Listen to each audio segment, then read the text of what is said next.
Sa iba pang balita, nag-issue ng subpoena ang PNP Criminal Investigation and Detection Group sa 4 na kalalakihan at hinihinalang leader ng 4 ding grupo na umano'y may kinalaman sa violent incidents noong September 21 anti-corruption rally. Sinabi ni CIDG spokesperson Major Helen De La Cruz, isa sa 4 ang humarap kaninang umaga.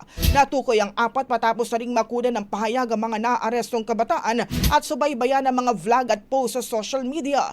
Tumanggi naman si De La Cruz sa banggitin kung sino at ano ang mga naging posibleng papel ng 4. Pero sa kabilang anya sa kanilang aalamin ay kung silang nagpondo, nagplano para isagawa ang panggugulo. Sa tanong naman kung malaking personalidad ba ang 4, sinabi niya na may tuturing silang malaking personalidad dahil mayroon silang mga followers.